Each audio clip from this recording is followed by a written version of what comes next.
같이 일어서서 같이 교독으로 한 절씩 찬양하고 말씀 읽고 마지막에 같이 읽도록 하겠습니다.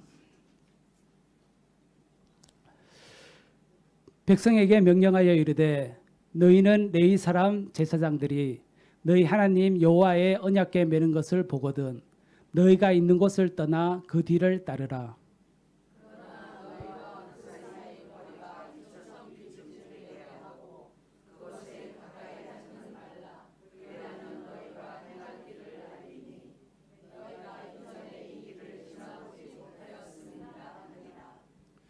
여호수아가 또 백성에게 이르되 너희는 자신을 성결하게 하라.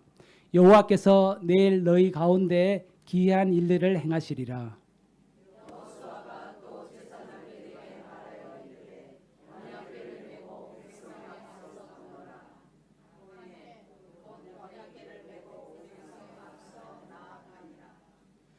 여호와께서 여호수아에게 이르시되 내가 오늘부터 시작하여 너를 온 이스라엘의 목전에서 크게 하여 내가 모세와 함께 있었던 것 같이 너와 함께 있는 것을 그들이 알게 하리라.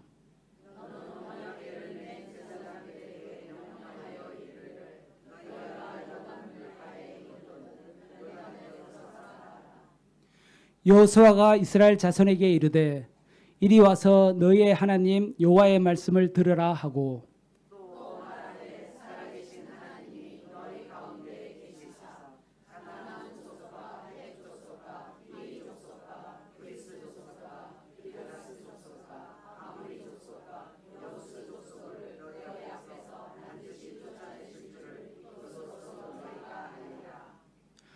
보라 온 땅에 주의 언약궤가 너희 앞에서 요단을 건너가나니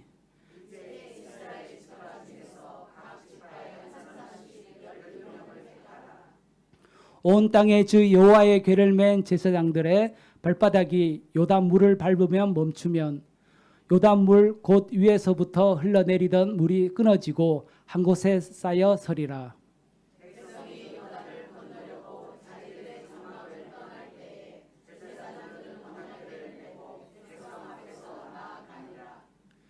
요단이 곡식 거두는 시기에는 항상 언덕에 넘치더라. 궤를 맨 자들이 요단에 이르며 궤를 맨 제사장들의 발이 물가에 잠기자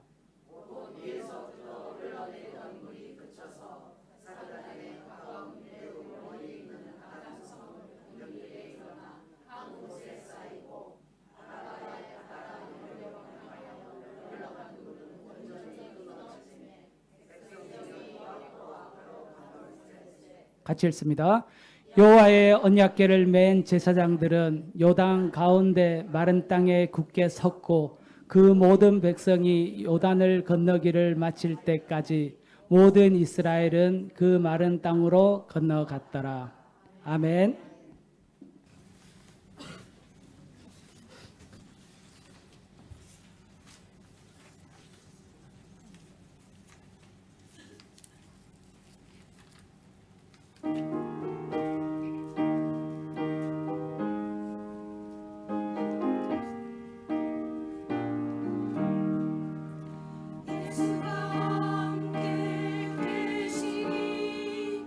시험이 오나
예, 오늘 주님 말씀은 한국 산업목자교회 부목사님으로 계시는 유재일 목사님께서 말씀 전하십니다. 목사님 나오실 때 환영합니다. 우리 박수로 환영하도록 하겠습니다. 감사합니다. 환영합니다. 감사합니다. 감사합니다. 네. 진심으로 감사드립니다. 이렇게 귀한 교회에서 말씀을 나눌 수 있는 기회만 주신 것도 하나님의 큰 은혜라 믿어지는데 또 이렇게 또 환대까지 해주셔서 제가 몸둘 바를 모르겠습니다. 좀 죄송한 말씀을 먼저 좀 전하고 싶은 것은 제가 일본말을 하나도 할 줄 몰라요. 그래서 뭐 음식을 다 이렇게 맛있다 뭐 이런 표현도 잘 못하고 그냥 다 아리가또 고자이마스밖에 할 줄 모르니까 예, 저에게 일본말로 이렇게 혹시 대화를 거시면 저희는 그냥 아리가또 고자이마스만 하도록 하겠습니다. 네, 여러분 살다 보면 참 두렵고 떨리는 순간을 마주할 때가 있습니다. 도무지 용기가 생기지 않아서 어떻게 해야 할지 그런 모르는 순간들을 만나게 되는데 특히 처음 어떤 일을 시작할 때 한 번도 해본 적이 없는 일을 할 때 그런 생각이 들지요. 저도 이제 목회자로서 참 두려웠던 기억이 있는데 바로 첫 설교를 할 때였습니다. 선한목자 교회에 부임해서 전도사로서 처음 이제 강단 위에 올라가서 설교했던 새벽 설교했던 그날을 참 잊지 못합니다. 얼마나 긴장하고 얼마나 이제 두려웠었는지 설교단에서 제가 떨고 있는 그 감정이 다 그 고스란히 회중들에게 전달됐어요. 그러니까 다들 저를 불쌍한 눈으로 이렇게 보시면서 실수하면 어떡하나, 저분이 저러다가 쓰러지면 어떡하나, 말도 떨리고 또 물은 얼마나 목이 메이는지 여기 물 주셨던 물을 벌컥벌컥 다 마시고 어떻게 끝났는지도 모르게 내려왔던 그런 기억이 있습니다. 제가 그날 사무실에 출근해서 설교 전하기가 참 첫 설교라 어려웠다 이런 이야기를 이렇게 나누니까 동료 전도사님이 저에게 농담을 하시더라고요. 제가 하도 물을 많이 먹어서 본인이 중간에 화장실 갈 뻔했다고 그러시는 거예요. 그러면서 다음번 전도사님 설교하실 때는 그 예배 섬기는 팀에게 꼭 전도사님 설교할 때는 부탁을 하셔서 이온 음료를 꼭 갖다 달라고 그렇게 부탁을 하시라. 그렇게 농을 하셨던 기억이 있습니다. 여러분 우리가 그렇죠. 뭐 첫 출근을 할 때나 뭐 첫 운전을 할 때나 저도 일본에서 교회에서 차량을 빌려주셔서 이렇게 운전을 처음 해봤는데 엄청 긴장되더라고요. 전혀 반대가 방향이 반대다 보니까 이거 우회전을 하는 것이 역주행을 꼭 할 것 같고 막 그런 긴장감이 있었는데 뭐 운전을 할 때나 그리고 환경이 변화할 때나 뭐 새로운 관계를 맺어갈 때나 이런 순간들 처음 가는 길인 동시에 반드시 통과해야만 하는 일을 할 때 우리가 참 두렵고 떨리고 때로는 불안하기도 하지요. 오늘 말씀이 꼭 그 장면을 우리에게 보여주고 있습니다. 가보지 않았던 길을 반드시 지나가야 할 때 어떻게 해야 되나, 어떤 믿음을 갖고 지나가고 또 살아야 하는지를 오늘 여호수아 말씀이 보여주고 있습니다. 여호수아서 말씀은 모세의 뒤를 이어서 지도자가 된 여호수아와 출애굽 2세대가 이제 가나안 땅으로 본격적으로 들어가게 되는 이야기, 거기서 터전을 잡는 이야기가 여호수아서에 기록되어 있습니다. 가나안으로 들어가기 위해서 시딤을 떠나서 이제 요단강 앞에 이렇게 서 있게 된 것입니다. 여호수아와 갈렙을 제외한 출애굽 1세대는 다 죽었고 이제 지도자로는 여호수아가 세워졌지요. 가나안에 들어가기 위해서 그동안 한 번도 경험해 보지 않은 길을 반드시 그러나 걸어가야 하는 길을 통과해야 했습니다. 애굽에서 출애굽하기 전에는 430년 노예 생활을 했고 그리고 출애굽하고 난 다음에 40년간 광야 생활을 했고 이제 가나안 땅으로 바로 진격하고 있는 그런 장면인 것이죠. 3장 4절 말씀에 제가 이 말씀은 새번역 성경으로 여러분들에게 읽어드리고 싶어요. 이렇게 기록되어 있습니다. 당신들이 이전에 가보지 않았던 길을 가기 때문에 제사장들이 당신들이 가는 길을 안내할 것이요 라고 기록되어 있습니다. 그러니까 이스라엘이 본격적으로 요단강 가나안을 들어가기 위해 요단강이라는 문제가 턱하니 앞에 놓여 있는 거예요. 들어가 본 적 없는 가나안 땅도 그렇고 또 건너가야 하는 큰 강 요단강도 그렇고 모든 것이 다 처음인 그런 상황인 것이죠. 성지순례를 하다 보면 많은 사람이 실제로 실망하는 곳이 이 요단강 앞에 요단강을 볼 때라고 합니다. 성경에서처럼 아주 큰 강이고 깊은 강인 줄 알았는데 개천 같다는 거예요. 그러면서 이게 겨우 이 정도였어? 하고 콧방귀를 끼면서 성경엔 분명히 큰 강이라 그랬는데 그런다는 겁니다. 근데 사실은 수천 년 전 요단강은 지금의 모습과는 많이 달랐다 그래요. 평상시에는 강폭이 30m, 40m 정도가 됐고 그리고 강의 높이는 한 2m 정도, 사람이 충분히 잠길 정도의 그런 높이였는데 지금 이스라엘이 건너려고 하는 이때는 추수 기간이에요. 그래서 비가 많이 내렸던 그런 시간이었습니다. 물이 불어날 대로 불어나서 폭도 한 1.5km 정도 되고 높이도 사람의 키가 차고 넘을 정도로 그런 깊이였습니다. 여러분 웬만큼 수영 잘하는 분들도 1.5km를 수영해서 그것도 강 수영을 해서 지나간다는 것은 쉬운 일이 아니지요. 굉장히 어려운 일이지요. 거기다가 지금 이스라엘 상황은 어린아이, 노약자, 임산부를 포함한 수백만 명이 건너가야 되는 거예요. 그렇다고 여기서 강수위가 낮아질 때까지 계속해서 기다릴 수만도 없는 그런 노릇이죠. 이스라엘 백성들이 요단강 앞에서 사흘간 머물렀는데 그때 여호수아가 참 많은 생각을 했을 것 같아요. 그렇죠? 지도자는 책임을 지는 자인데 어떻게 건너가야 되나? 어린아이와 노약자와 그 임산부들은 어떻게 보호해야 하지? 안전하게 건널 수 있는 운송 수단을 만들어야 되나? 교각을 만들어야 되나? 아니 물이 빠질 때까지 기다려야 되나? 그 순간 백성들은 다 떡하니 그 여호수아만 바라보고 있지 않았겠습니까? 그때 그 순간 여호수아에게 하나님의 말씀이 임한 거예요. 7절 말씀입니다. 내가 오늘부터 시작하여 너를 온 이스라엘의 목전에서 크게 하여 내가 모세와 함께 있었던 것 같이 너와 함께 있는 것을 그들이 알게 하리라. 여러분 요단강을 가나안에 들어가기 전에 요단강을 건너가게 하신 하나님의 분명한 뜻이 있으셨어요. 먼저는 여호수아 개인을 향한 뜻이었는데 모든 사람 이스라엘이 보는 앞에서 널 위대한 지도자로 세울 거야.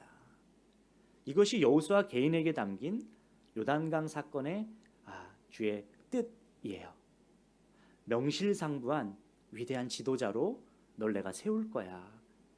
모세를 그리워하고 모세를 생각하는 이들에게 주님이 모세에게 함께 하셨던 것처럼 내가 너와도 동일하게 함께하고 너와 동행하며 역사할 거야. 그 말씀을 증거하시기 위해서 보여주시기 위해서 요단강 사건을 여호수아 개인에게는 허락하신 거예요. 그리고 또한 여호수아 개인만이 아닌 이스라엘 전체를 향한 주님의 뜻이 담겨 있는데 요단강을 건너는 것은 주님이 이스라엘과 함께하고 있는 분이라는 것을 이스라엘 백성들에게 알려주시기 위함이에요.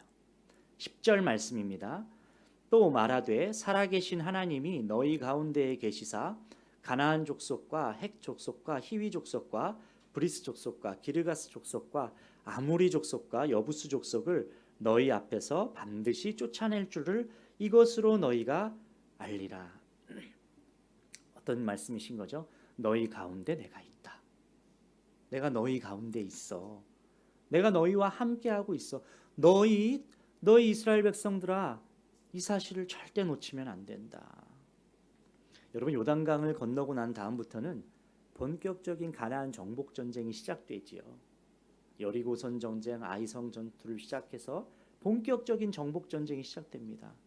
또 앞으로 그 정복 전쟁이 끝나고 난 다음에는 가나안 땅에서 이제 살아가게 되는 것이죠. 그때 가장 중요한 것이 무엇이냐? 내가 너희 가운데 함께 있어. 너희 그것을 기억해야 돼. 너희 이거 놓치면 절대 안 된다. 전쟁에서도 마찬가지고 가나안에서 살아갈 때도 마찬가지고 그거 놓치면 다 놓치는 거야. 그러니 그걸 알아야 돼. 그 눈을 확실하게 열어주기 위해서 이스라엘 백성들에게는 이 요단강 사건을 허락하신 거예요. 그리고 그 주님의 함께 하심을 상징하는 것이 바로 오늘 말씀에 나온 언약궤입니다. 언약궤. 언약궤는 큰 상자지요. 아카시아 나무로 만들어졌고 그 언약궤 위에는 순금판으로 덮여 있어요. 그 언약궤 안에 뭐가 있는지 혹시 아세요? 어우, 대답을 해주셔서 감사드립니다. 십계명의 돌판이 있었고 또 만나가 있었고 또 아론의 싹이 난 지팡이가 그 속에 있었죠. 하나님의 현존, 하나님의 임재를 상징하는 것이 바로 이 언약궤입니다. 그때 이 요단강을 건널 때 뭐라고 하셨냐면 언약궤를 맨 제사장들이 맨 앞에 있어야 된다라고 하셨어요. 무슨 말씀이시죠? 맨 앞에 주님이 있으시겠다는 거예요. 가장 최전선에 주가 계시다는 거예요. 주님이 앞서 가신다는 것입니다. 그러니 이것이 리더인 여호수아에게도 부담을 가질 필요가 없게 되는 것이고 이스라엘 백성들도 염려할 이유가 없는 것이죠. 언약궤 그 자체, 언약궤, 하나님의 임재, 주님의 함께하심을 상징하는 그 언약궤가 앞장서고 있사오니 그러면 따라가기만 하면 되는 거잖아요. 11절 말씀에 보라 온 땅의 주의 언약궤가 너희 앞에서 요단을 건너가나니. 여호수아 개인을 이끄시는 분도 이스라엘 전체를 이끄시는 분도 바로 주님이시라는 것을 알려주고 있는 거예요. 여러분, 주님은 언약궤를 맨 앞에 제사장에게 매도록 하면서 두 가지를 말씀하세요. 그게 바로 18절 말씀인데 이제 너는 언약궤를 맨 제사장들에게 요단강의 물가에 이르거든 요단강에 들어가서 서 있으라 하여라. 두 가지예요. 들어가라 그리고 서 있으라. 이 두 가지를 여러분이 오늘 꼭 기억하셨으면 좋겠습니다. 먼저는 언약궤를 맨 제사장들에게 요단강으로 너희가 먼저 들어가라. 언약궤를 메고 들어가라 했어요. 그리고 길이 열리고 난 다음에 그러니까 건너간 게 아니라는 거예요. 바로 눈에 보이는 그 요단강이 갈라진 상태에서 들어간 것이 아니라 너희는 언약궤를 메고 그 요단강에 발을 담그라. 그렇게 말씀하신 거예요. 그러니까 물이 발에 닿기 전까지는 어떠한 변화도 일어나지 않았다는 거예요. 제사장들은 말씀을 끝까지 믿고 물속으로 들어갔어요. 아무것도 말씀만 있습니다. 보이는 환경은 그 어떤 것도 변한 게 없습니다. 100m 앞에서도 물은 그대로 흐르고 있고 10m, 5m, 1m 앞에서까지 다가갔지만 변화가 나타나지 않았어요. 언제 변화가 나타났느냐? 약속하신 말씀대로 요단강 속으로 발을 담글 때, 그때 비로소 길이 열렸다는 거예요. 여러분, 산간 지역의 흙기러기는 한 120m 절벽에 어느 때에는 둥지를 틀어서 거기서 산다고 그래요. 그 새끼 기러기가 거기 태어나게 되면 처음 그 새끼 기러기는 둥지 안에만 있어야 됩니다. 부모새가 둥지 안에 있는 새끼 기러기들에게 계속해서 음식을 공급하고 보호해주면서 거기서 생활할 수 있도록 합니다. 근데 영원히 그 둥지에 살 수 있을까요? 둥지를 떠나야 되는 때가 와요. 곧 둥지를 떠나서 부모님과 함께 다른 곳으로 이동해야 하는 때가 옵니다. 그때가 되면 부모 흙기러기가 절벽 밑에서 그 120m 아래 절벽 밑에서 새끼를 그냥 부르면서 기다려요. 새의 언어로 새끼를 부르면서 그 밑에서 기다려요. 그럼 어떻게 하냐? 본능적으로 새끼 기러기가 120m 아래로 떨어져야 됩니다. 그렇게 밖을 처음 나가보는 거예요. 당연히 하늘 나는 법도 배우지 못했지요. 부모새가 밑에서 받아주느냐? 그것도 아니에요. 다만 부모는 그 떨어질 위치에서 바닥에서 가만히 부르며 그 옆에 있을 뿐입니다. 그럼 새끼 기러기는 부모의 소리를 듣고 안정감을 느끼고, 아, 저기 엄마가 있구나, 저기 아빠 기러기가 있구나. 그리고 본능적으로 절벽 아래로 하강해요. 그 모습을 보면 정말 눈이 감겨요. 그 절벽을 떨어지면서 내동댕이 치듯이 구르고 부딪히고 그렇게 떨어집니다. 그렇게 바닥에 떨어졌을 때 아이고 죽었나? 그런 생각이 들지만 놀랍게도 툴툴 털어내고 일어나서 잠시 후 바로 정신을 차리고 부모 기러기와 함께 가야 할 길로 이동하기 시작해요. 죽지 않더라고요. 오히려 새끼 기러기가 둥지 안에만 머물러 있으면 그게 정말 위험한 것이죠. 날씨가 변하여서 그 기러기가 적응할 수 없는 날씨가 되면 그게 위험한 것이고, 부모 기러기가 보호해 줄 수 없는 상황에서 떠나야 되는 때에 떠나지 못해서 거기 머물러 있다가 더 큰 야생 그 천적을 만나게 되면 그럼 더 위험하게 되는 것이죠. 여러분, 부모 소리를 듣고 떠나야 될 순간을 알고 본격적으로 세상으로 삶으로 뛰어내리는 것처럼 죽으라고 뛰어내리라고 소리친 것이 아니고 정말 새끼 기러기들을 위해서 살리기 위해서 부른 것처럼 하나님의 말씀 그대로 그 말씀하신 곳으로 발을 내딛는 것이 길이 열리는 열쇠고 여러분이 사는 길임을 꼭 기억하시기를 축복합니다. 말씀대로 언약궤를 맨 제사장들이 발을 담그자 발이 물에 닿자 길이 열렸어요. 그리고 15절 16절에 이렇게 말씀하고 있어요. 그 궤를 맨 제사장들의 발이 요단 물가에 닿았을 때에 위에서부터 흐르던 물이 멈추었다.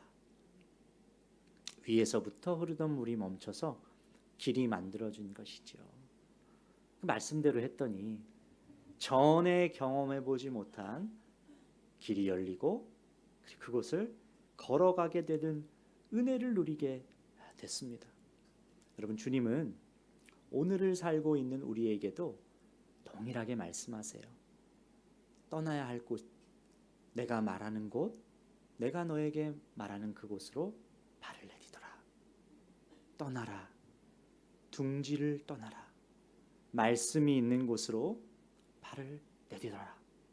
요단강 속에 네 발을 담그라. 그 말씀대로 발을 내디디면 반드시 주님은 길을 열어주십니다. 그렇게 우리는 하나님의 역사에 동참하게 되는 은혜와 기쁨을, 복을 누리게 되는 것이지요. 오늘 말씀이 그것을 보여주고 있잖아요. 그런데 여기서 한 가지 더, 제사장들에게 아까 발을 담그라와 함께 또 하나 있었잖아요. 서 있으라. 그대로 서 있으라. 길이 열렸다고 완전히 끝난 것이 아니었어요. 방심하면 안 됐어요. 언약궤를 맨 제사장에게 발을 담그라 하신 다음에 서 있으라 하셨습니다. 사람들이 다 지나갈 때까지 요단강에 들어가서 서 있으라는 거예요. 여러분, 이 말은 강을 건너기 위해서는 누구나가 다 그 언약궤를 통과해야, 지나가야 했다는 말이에요. 그 언약궤를 지나가지 않고는 누구나 다 아무도 그 요단강을 건널 수가 없는 것이죠. 생명이신 주 예수님을 지나가지 않고는 구원을 받을 수 없는 것이지요. 요단강이 열리는 순간도, 만들어지는 길을 끝까지 걸어갈 수 있는 것도 오직 주의 은혜로 인해서만, 주의 은혜를 통해서만 지나갈 수 있다는 것입니다. 수백만 명이, 한번 생각해 보세요. 1.5km 되는 그 강 폭을 지나가려면 몇 시간이 걸릴까요? 몇 시간, 도대체 얼마나 오래 걸릴까요? 적어도 뭐 수시간이 걸렸겠지요. 그 언약궤는 혼자 들 수 있는 것이 아닙니다. 그 제사장들이 언약궤를 맨 제사장들은 4명에서 그 들어야 하는 상당한 무게예요. 그러니까 다른 사람들이 안전하게 강을 건너기 위해서 언약궤를 맨 제사장들은 꼼짝없이 몇 시간 동안 그 가운데 서 있어야 됐어요. 강 한복판에서, 마른 땅에서 서 있어야 됐습니다. 여러분, 믿음으로 물속으로 발을 담그어야 할 때가 있는가 하면 마찬가지로 끝까지 버티며 인내해야 할 때도 있는 것이지요.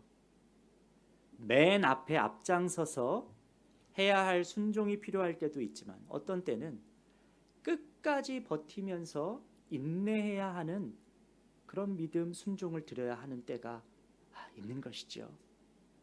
발을 내딛는 것도, 그 용기도, 그 담대함도 쉬운 일이 아니지만 인내하는 것, 인내하는 그 시간은 참 그것도 만만치 않은 일입니다. 말씀대로 발 담그는 것이 새로운 길이 열리는 시작이라고 한다면 그 버티는 것, 인내하는 것은 그 말씀을 끝까지 신뢰하며 살아가는 삶입니다. 우리의 일상입니다. 그렇게 될 때 말씀이 완전하게 성취되는 것을 우리가 경험하게 되는 것입니다. 오래 참음, 버팀은 인내하는 순종이에요. 어쩌면 발 담그는 용기 이상으로 어려울 수도 있지요. 오늘 이 자리 가운데 예배하는 2부 예배를 드리는 치바 영광교회 성도님들 가운데 주님이 너 거기 서 있으라 말씀하신 곳에서 서 있으시는 분 계십니까? 버티고 계신 분 있으십니까? 말씀을 준비하면서 인내하고 버티고 계신 분들, 주의 말씀이 있어서 주의 말씀대로 살아가면서 그 자리에서 버티고 인내하라는 그 말씀 때문에 서 있는 분들이 많이 있다는 그런 마음이 들었어요. 아무것도 변하지 않는 현실에서 지쳐 있는 분들이 있겠다, 그런 생각이 들었어요.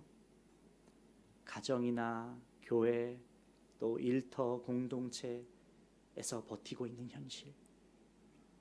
주님, 도대체 제 삶은 언제 좀 풀어지나요? 이 문제는 언제 극복되나요?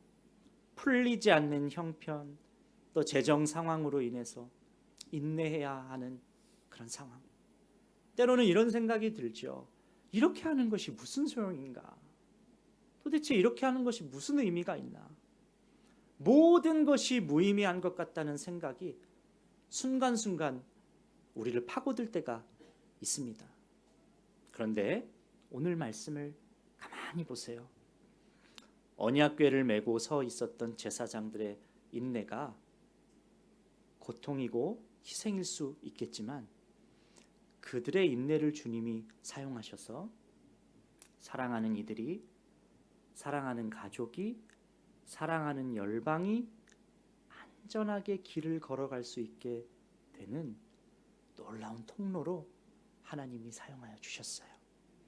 말씀의 성취에 귀한 통로가 된 것이라는 거예요. 그러니 여러분, 인내하고 버티고 계신 분들, 주변의 상황이 아무 변화가, 눈에 보이는 변화가 없다고 하더라도 결코 그것이 무의미하지 않다는 것을 여러분이 꼭 기억하셨으면 좋겠어요. 선교지에서의 선교사님의 삶도 마찬가지고, 또 일상의 치열함을 견디며 살아가는 성도들도 마찬가지고, 또 영적으로 척박한 지역에서 살아가고 있는 것 자체가, 버티며 기도하는 것 자체가, 그곳에서 기도를 심는 것 자체가, 그곳에서 하나님을 구하는 것 자체가 능력이고 말씀이 성취되고 있는 순간인 것입니다. 여러분, 제가 이 말씀을 보면서 특별히 가정이 품어지더라고요. 여러분이 없으면 가정이 지켜지지 않고, 여러분이 책임지지 않으면 가정이 유지되지 않고, 나 없으면 관계가 깨어지는 상황, 그 속에서 서 있는 분들도 있으시잖아요. 아내로, 남편으로, 또 부모로, 아들로, 딸로, 특히 혼자서 믿음 생활하는 그 가정에서는 내가 기도하지 않으면, 내가 거기서 깨어 있지 않으면, 내가 서 있지 않으면 복음을 들을 수 있는 어떠한 길도 열리지 않아 있는데, 그렇게 버티고 서 계시며 인내하시는 분들이 있으시잖아요. 그렇게 기도로 서 계시는 분들이 계시잖아요. 여러분의 인내가, 그 기도가 여러분이 속한 곳을 지탱해 주고 있는 거예요. 여러분이 속한 곳을 구원의 길로 인도해 주는 그 통로로 여러분을 하나님께서 사용하고 계신 것입니다. 여러분으로 인해서 무너지지 않고 결국 생명을 살리는 그 일을 감당하게 될 것입니다. 오스왈드 챔버스는 한 번의 영광스러운 순교보다 작은 섬김을 지속하는 것이 훨씬 더 어렵다라고 했어요. 인내의 핵심은요, 주 예수님을 바라보는 겁니다.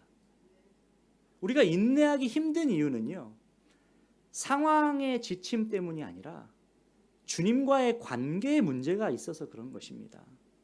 주님이 의식되지 않기 때문에 그런 것입니다. 인내는 내가 해야지, 버텨야지, 견뎌야지, 내 노력으로, 능력으로 하는 것이 아닙니다. 그건 성경적인 인내가 아니에요.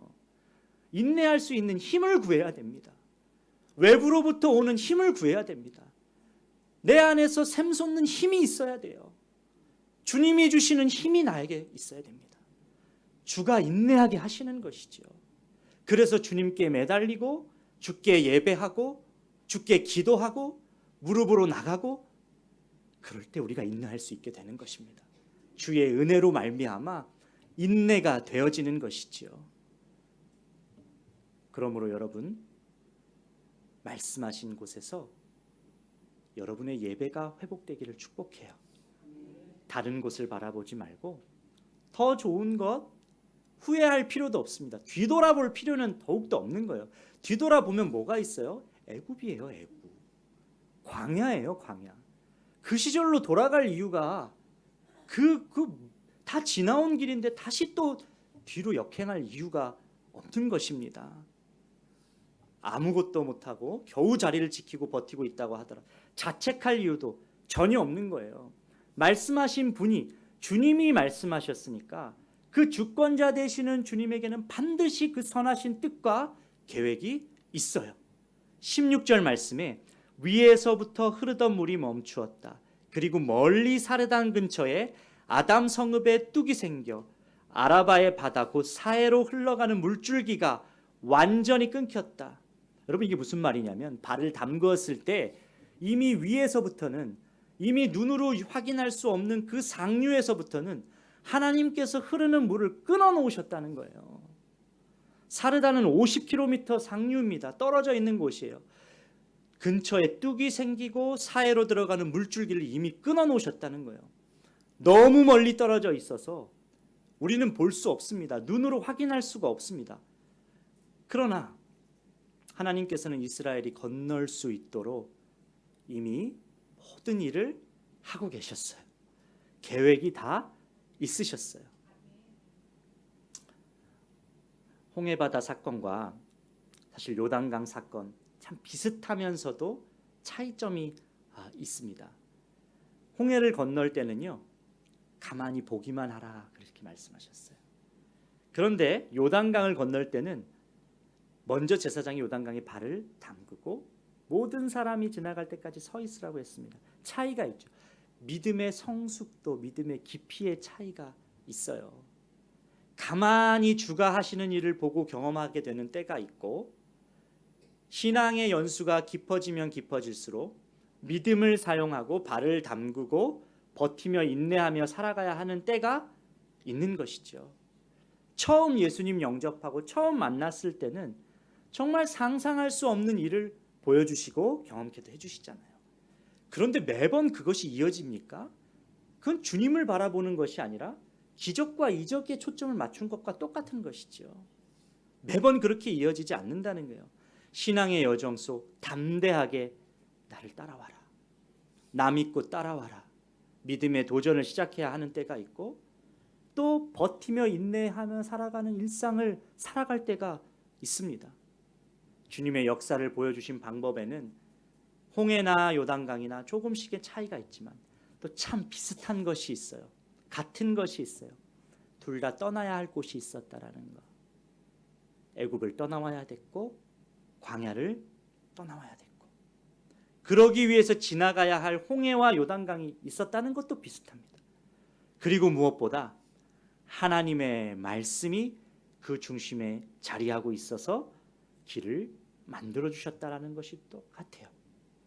주님은 사실 홍해 때나 요단강 때나 모세 때나 여호수아 때나 그리고 지금이나 앞으로나 똑같은 것을 우리에게 명심하기를 원하세요. 내가 지금 너희와 함께 있다.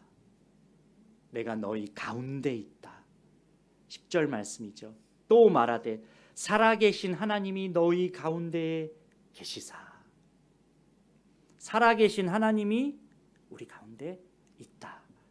오늘 이것을 여러분이 품기를 원합니다. 홍해바다를 지날 때도 요단강을 건널 때도 주님의 뜻은 똑같았어요. 야, 너 기억해야 돼. 어떤 상황에서도 난 너와 함께하고 있어. 잊어버리면 안 돼. 결코 잊어버리면 안 돼. 내가 너와 함께하고 있어. 온 땅의 주권자인 내가 너희 가운데 있다.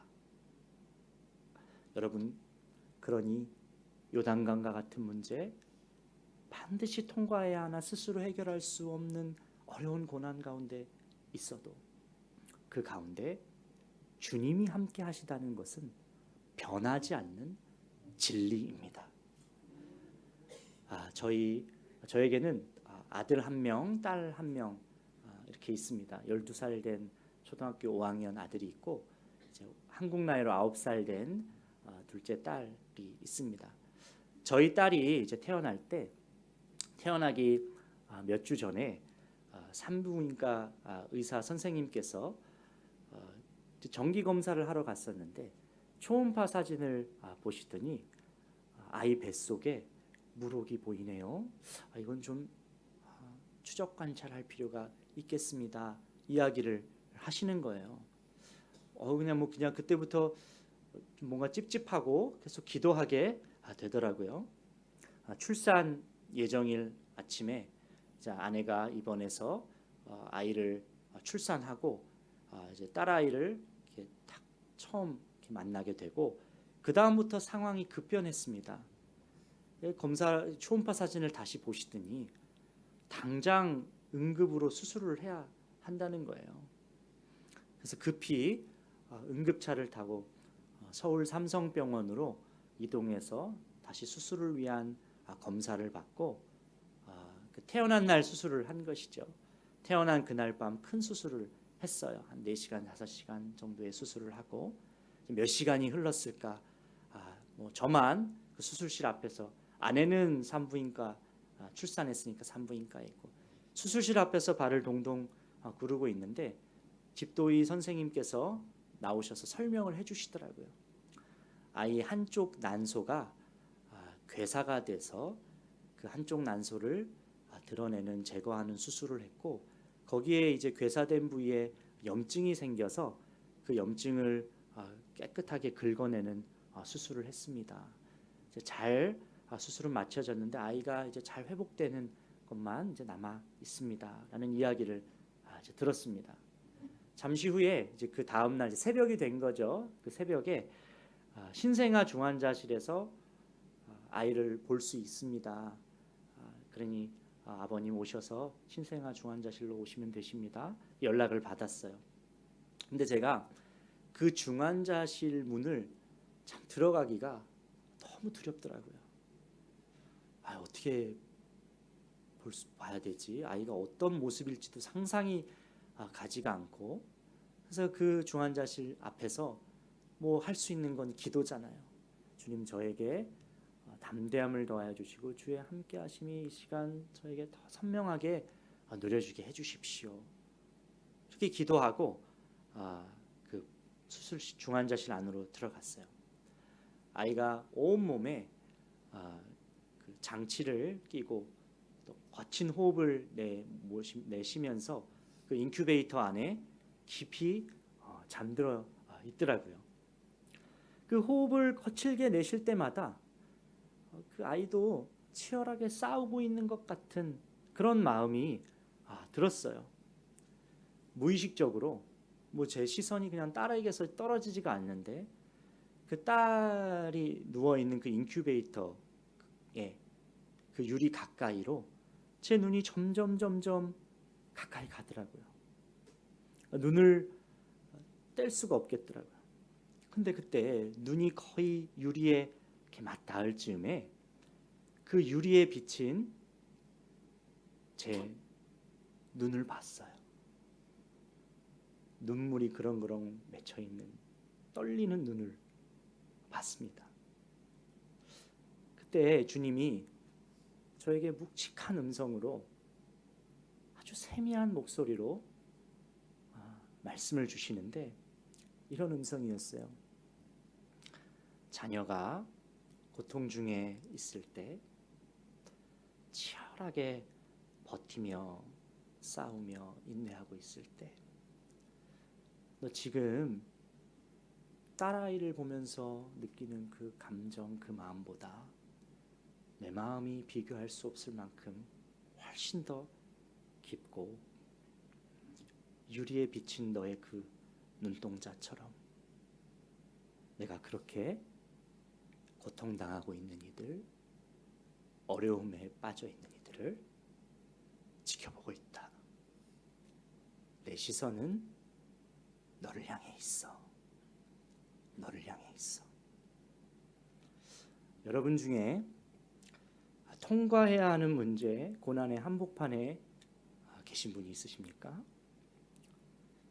주님은 항상 그분에게 시선이 향해 있으세요. 하나님의 긍휼하심의 은혜가 작동해서 여러분과 함께하고 계세요. 하나님이 이스라엘에게 딱 하나 알려주고 싶었던 것, 내가 너희 가운데 함께 있다. 너희 가운데 내가 있어. 그러니 소망이 없는 것이 아니야. 내가 너와 함께하고 있는데 외면하실 수가 없어요. 영적으로 척박한 이 일본 땅, 이 땅을 주님이 주목하고 계십니다. 시선이 고정되어 있으세요. 어떻게 외면하실 수가 있겠어요? 하나님의 자비의 절정은 십자가잖아요. 십자가. 죄로 고통당하는 우리를 살리시려고 모든 방법을 동원하셔서 수모와 고통을 받으셨고, 사랑하는 제자와 그렇게 찬양하던 군중들 다 버리고 나라와 법도 버리고 심지어 하나님 아버지로부터도 외면받았잖아요. 그렇게 하시면서 독생자를 내어주셨잖아요. 우리를 하나님의 의가 되게 하기 위해서. 예수님은요, 하나님이 승인하셨기 때문에 죽으신 거예요. 하나님의 승인 없이는 예수님이 십자가 지실 수 없으셨던 거예요. 독생자를 내어주셨다는 것은 모든 것을 전부를 다 주셨다는 의미인데 어떻게 그 자녀의 고통과 어려움을 외면하실 수가 있겠습니까? 사랑하는 자녀의 고통을 묵묵히 지켜보는 것 또한 말로 표현할 수 없는 고통에 동참하고 있는 것이고, 그 때가 지나면 하나님의 놀라운 은혜가 임하게 될 것을 하나님께서 알고 계시니까 반드시 그 일이 끝나고 나면 하나님의 말씀이 성취되니까 하나님이 그 자녀의 고통에 함께 하시며 그것을 이길 수 있는 힘을 공급해 주시는 것이죠. 말씀대로 그러니 발을 담그고 말씀하신 대로 그 자리에 서 있으면 그러면 충분한 것입니다. 길은 그렇게 열리고 그렇게 걸어갈 수가 있는 것이죠. 너희 가운데 내가 있다. 내가 너희와 함께한다. 여러분, 주님은 오늘 말씀에서 우리에게 질문하십니다. 넌 진짜 내가 너와 함께하고 있는 것을 믿느냐? 내가 정말 말한 대로만 갈 수 있겠느냐? 아무 환경이 변하지 않아도, 보이지 않아도 내가 말한 것에 발을 담글 수 있겠느냐? 그래도 그 길을 갈 수 있겠느냐? 거기서 서 있으며 버텨야 되는데 끝까지 내 약속의 말씀을 붙들고 서 있을 수 있겠느냐? 나를 정말 신뢰하느냐? 우리에게 다 질문하고 계세요. 이 질문에, 이 물음에 주님, 아멘입니다. 제가 아멘입니다. 어디서든 아멘입니다. 주님이 저와 함께 하신 것을 제가 믿습니다. 말씀대로만 따르고 인내하겠습니다. 이것이 저와 여러분의 대답이기를 예수님의 이름으로 간절히 축복합니다. 우리 함께 찬양하고 기도했으면 좋겠습니다.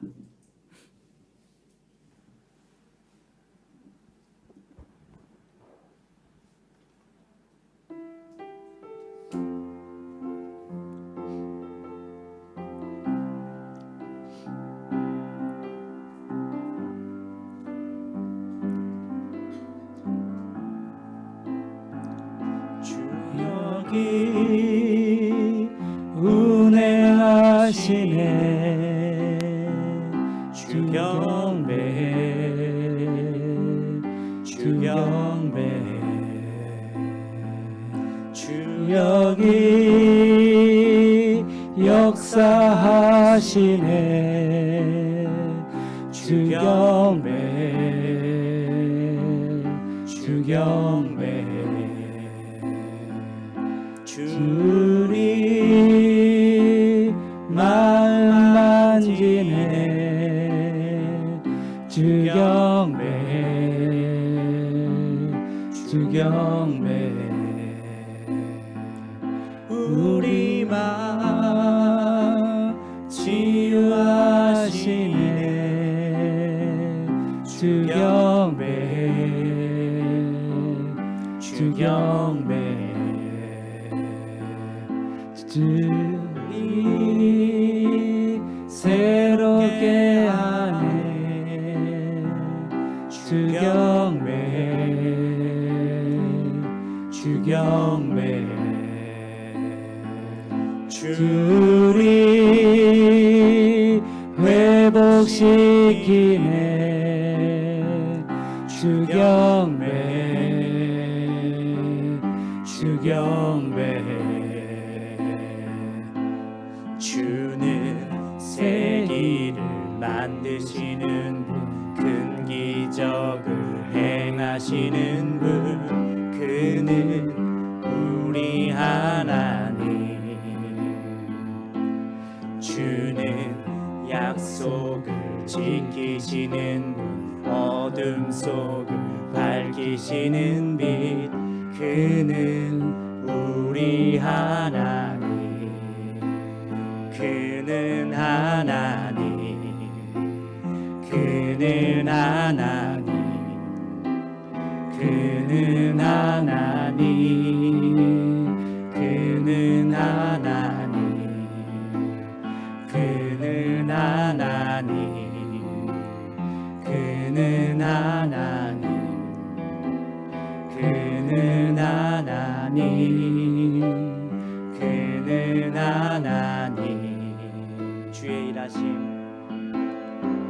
주의 일하심 볼 수 없어도, 주의 일하심 알 수 없어도, 주는 결코 멈추지 않네. 주는 결코 멈추지 않네. 주의 행하심 볼 수 없어도, 주로 주는 수 없어도, 주는 결코 멈추지 않네. 주는 결코 멈추지 않네. 그는 하나님, 그는 하나님, 그는 하나님, 그는 하나님, 그는 하나님, 그는 하나님, 그는 하나님. 우리가 합심하여서 한 가지 기도 제목으로 같이 기도했으면 좋겠습니다. 여러분, 주님이 말씀하신 곳으로 발을 내딛어야 하는데 여전히 주저하고 계신 분 계십니까?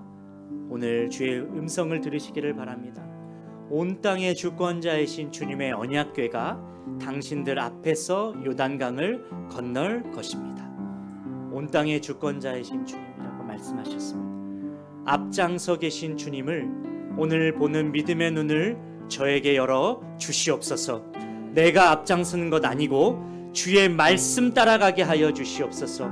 발을 내딛는 믿음을 더하여 주셔서 문제 속으로 들어가서 요단강이 갈라지는 역사가 있게 하여 주시옵소서. 여러분 가운데 요단강 한복판의 제사장과 같이 가정을 위해, 교회와 공동체를 위해, 열방을 위해 견디고 서 있어야 하시는 분 계십니까? 여러분 꼭 기억하세요. 여러분으로 인하여 가정이 살아나고, 교회가 살아나고, 관계가 회복되고, 민족과 열방의 생명이 공급되는 통로로 여러분을 사용하시고 계시는 순간입니다. 주님의 함께하심이 믿어지게 하여 주시옵소서. 인내할 수 있는 힘, 주님으로부터 공급되는 위로와 힘이 부어지게 하여 주시옵소서. 버틸 수 있는 힘을 더하여 주십시오. 견딜 수 있는 소망을 붙들게 하여 주십시오. 주께서 말씀하신 곳에 발을 내딛게 하여 주시고 또한 끝까지 서 있게 하여 주시옵소서. 우리 주의 이름을 간절히 부르짖고 기도하겠습니다. 주여!